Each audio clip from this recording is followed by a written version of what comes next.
All right, guys, it's story time. So I'm going to tell you the story of how I made my first $1 million in less than 10 years.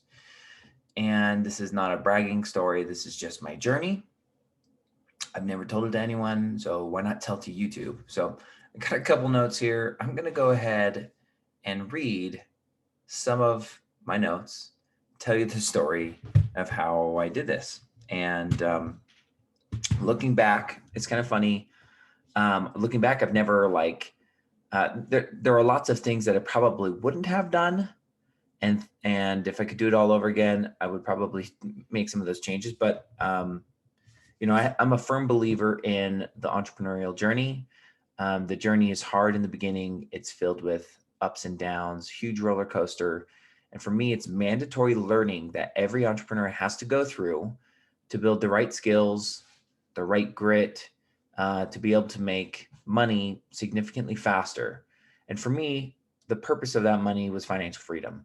And not just because I want to be like, yay, I'm free, but free to spend time with my kids, my wife, build relationships. Like for me, that's the greatest joy in my life is having those things in my life. And now I'm a full time dad.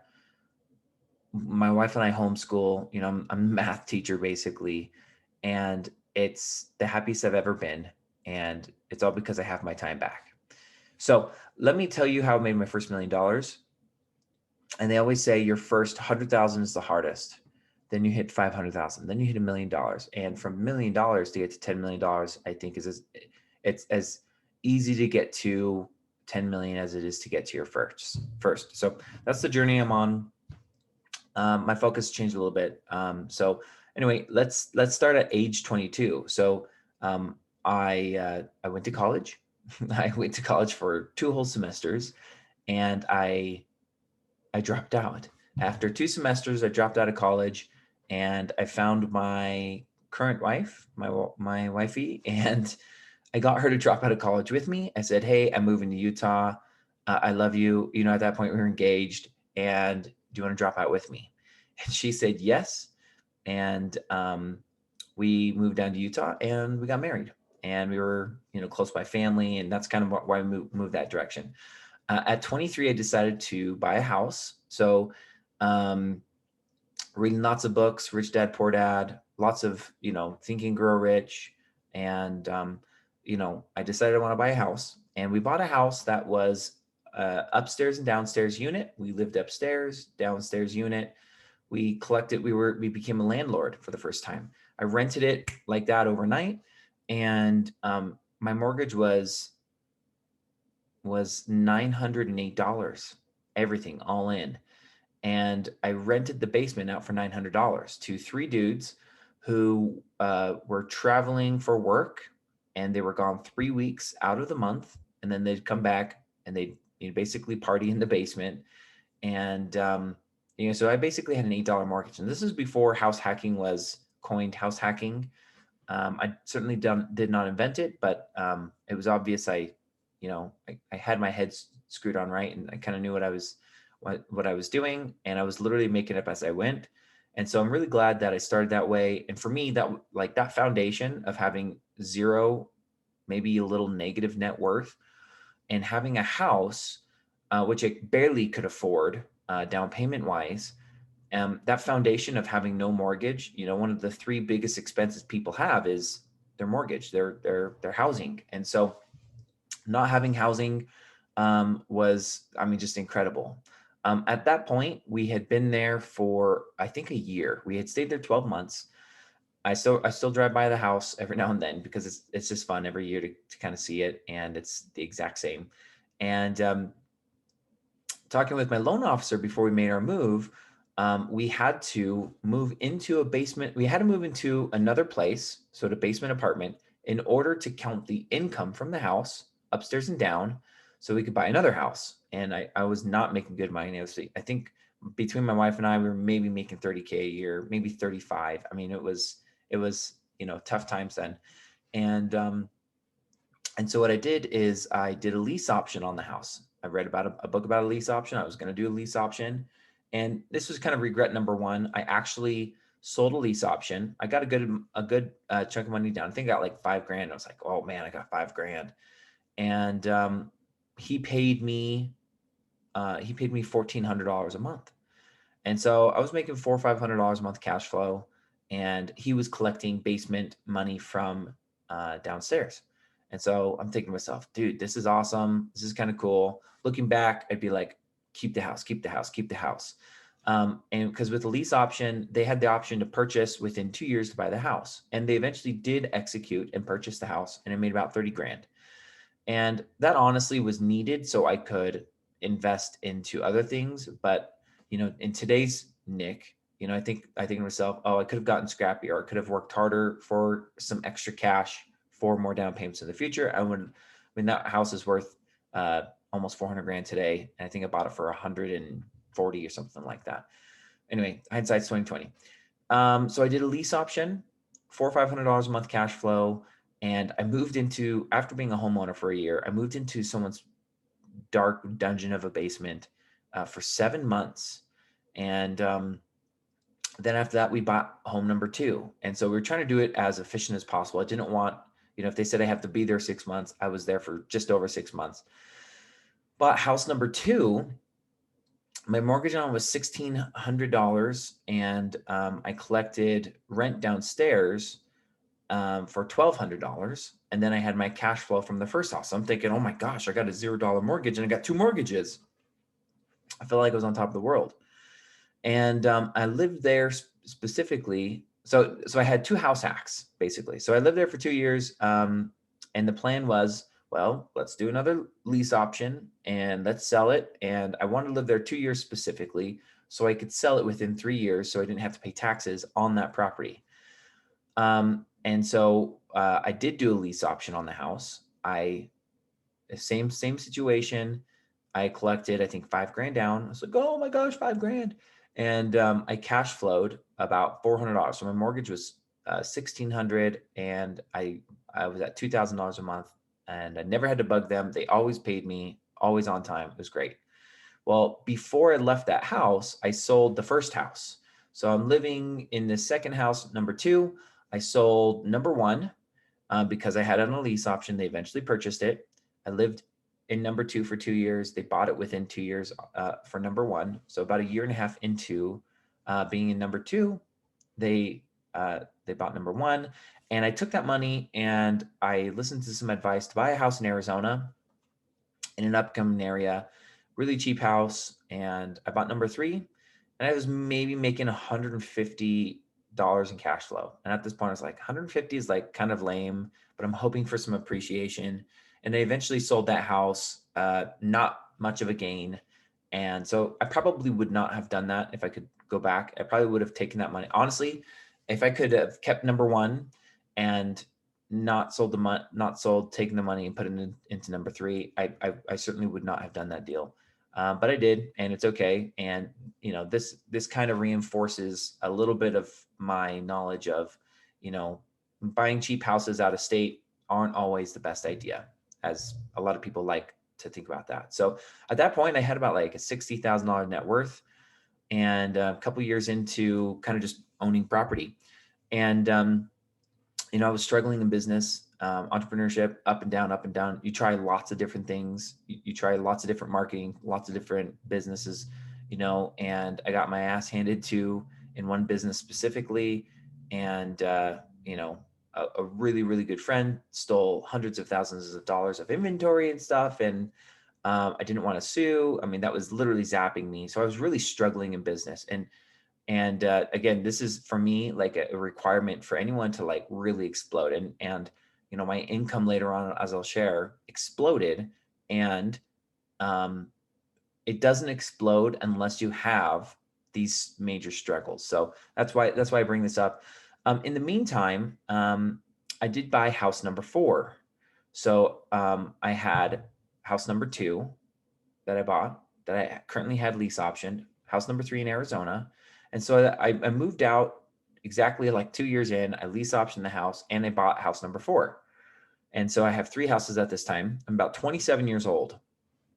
So that is 4 years difference from when I started. I got 3 houses. Honestly, I felt like I was on top of the world. My net worth was maybe 90 grand. And I had like a $60,000 job. Like, I'm not killing it. I was doing marketing. I had some respect at the job. And so, I mean, I was just making 60K. My wife wasn't working. She was at home with the babies. And honestly, I waited about 2 years. Um, I wasn't like saving enough. Like, I was just kind of getting by. And it took me about 2 more years. I sold house number two. So again, they did a lease option. They gave me 5 grand down. I'm cash flowing $400 a month, and the house appreciated. And in the contract, I had it. Typically, it's, hey, I want to sell it for the value in the future. But in this contract, they were like, hey, we'll buy it for 300K. And I'm thinking to myself, I bought it for 200. I'll sell it for 300. And so within 2 years, they bought the house, and I literally had my first six-figure check. And I was like blown away that I had, I was 29 years old. I had $100,000. I'm like, oh my gosh, 100 grand. This is absolutely insane. And so I'm 29 years old. And, so I sold house number three in Arizona as well. The cash flow sucked. The vacancy was terrible. In Utah, looking back today for the last decade or more now, 12 years, I haven't had a vacancy, period. So this is why, I think it's important for people to self-manage in the beginning, real estate wise. I think it's important for people to, invest in their backyard. It doesn't matter what the purchase price is. You can figure all that stuff out. So anyway, I had vacancy. So I sold house number three in Arizona. So I sold 1, 2, and 3 so far at this point. I have house number 4. I have 100 grand in my hands, and I'm kind of excited. So what did I do? I bought 3 more houses. And they were all literally within a mile of where I lived. And I bought them all within 6 months. And my net worth was about probably $250,000 at this point in 29. And I discovered these 10% down loans. A local credit union had these 10% down loans. And so what did I do? I could max out 2 of them. So the first house I bought, I bought it for 20% down.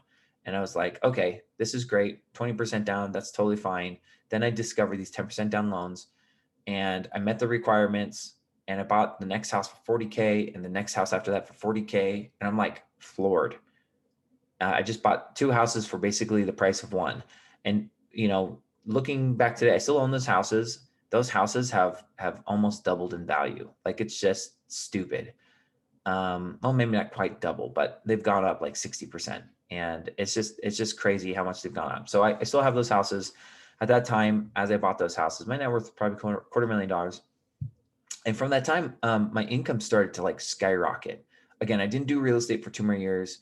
I kind of took breaks, and my income started to go up. I had 3 or 4 sources of income outside of real estate, and I still had a $60,000, $70,000 job, which was kind of mediocre at best. And that job was kind of unfortunate. When I got hired on and negotiated to have a specific kind of a specific bonus. It was 10% of my salary, and I'm fighting for like 7 grand. It's not like a lot. And I think they wrote me like a $1,500 check after I had made the company over $10 million in advertising. And I think that year we had done probably almost $30 million, like $25 million. And anyway, I was shocked that I didn't get what we had agreed on. And, my fault for not having it in an offer letter or anywhere in writing. I'm a very trusting person, and sometimes you get taken advantage of, or things get forgotten, or whatever the case. So I eventually I left that job, and, I'm 31 years old at this point. I'm saving like crazy. I'm building cash like crazy. I got house 4, 5, 6, and 7. So I have 4 houses, and they're all appreciating. At that time, they were appreciating like 30K a year, all 4 of them. And, I'm saving cash. And my net worth is like 600K. Like, I went from 250 to 600 in 2 years. I mean, I was just like floored how fast that was moving. And at 32 years old, I buy the house that I'm in now. It's an old 50-year-old house. So I buy house number 8. And really, my business income started to explode. Like, You know, I have done the prerequisites. I have gone through the mud and the garbage. I'm dumpster diving in business. And it's just literally, you do what you have to do to learn, and everything you learn line upon line, you do better and better and better and better. And everything that I have learned, everything just started to click. The right opportunity, the right model, the right skills. And, you know, it wasn't, it was about a year, and I never made that much cash in my life. We skyrocketed past $1 million. So, you know, honestly, if I look back, and you know, this is my YouTube channel. You know, my net worth is $1.8 million, and it's gone up another. It's almost doubled in 2 years. And again, that does come from, you know, the real estate markets have been insane, which is great. And but right now, you know, a lot of it comes from business income. And so I guess, you know, in nine years time, I made $1 million. And looking now, as I'm, you know, 34 years old, I think my number one greatest um, contributor to wealth is the skills that I learned as an entrepreneur. And at any time, I can be like, okay, I know how to make $500,000 a year. Great, let's go do it. Let's get to work. I know how to automate a business and step away from it. Both of those things are really, really important. So I can, you know, if I say, how do you make $10,000 an hour? Well, I now know how to do that. And so I think that is definitely my biggest contributor to wealth at this point. And, but I could not have made my first $1 million without real estate. And so real estate and cash flow, I didn't have any stocks until last year. So 32 years old, I did not have any stocks or anything. It was purely real estate and business. And both of those things combined, you know, I do think real estate is going to continue to go up. I think, you know, by the end of this year, I'm going to have 3, 4, 7 houses. And I don't like to sell my houses anymore. I sold many houses in the beginning. I wish I still had them, and that's okay. But you know, I'm going to have 7 houses, no, 8 houses, because I already have 5 now. So, you know, and for me, if I have 8 houses or 10 houses or 100 houses, it doesn't matter what the number is, and I can expect, even if it's $20,000 a year, you know, I think, you know, this house right here has gone up 200K in the last 2 years. Actually, it's gone up more, but you know, that's not like super realistic to always bank on. But that the houses that I bought, those 3 houses that I bought, and they would go up 30K a year, you know, that's pretty realistic. And if I have 3 houses or 4 houses that I'm making 30K a year, that's $120,000 a year. That's better than the salary I was making at the time. And so I have to have that form of leverage of free money. And that's why I'm trying to buy more houses. Is, well, if I have 10 houses and let's say conservatively they go up 20K a year, which they will surpass that, but $200,000 a year. And after 3, 4 years, I can do a cash out refinance. That's free money. And so that form of leverage is very powerful. Having business income can get destroyed tomorrow. It'll always come. I did make a video about the 3 forms of cash flow. I do believe business income can be here and drop tomorrow, and just, you know, you could be decimated. And so, yeah, that's how I made my first $1 million. I'm going to be documenting on this channel. I'm going to make my $10 million. I'm going to hit that someday. And it's just fun. You know, I don't spend a lot of time working. Honestly, this hobby of YouTube is what I'm doing right now. And it doesn't take much time. As you can see, the video quality is not amazing, and I don't care. I'm sharing the information, the knowledge that I think people will eventually value. So please like and subscribe. Give me a little support. I'll keep making some videos, and let me know if you have questions or what other things you'd like to see, and I'd love to make those.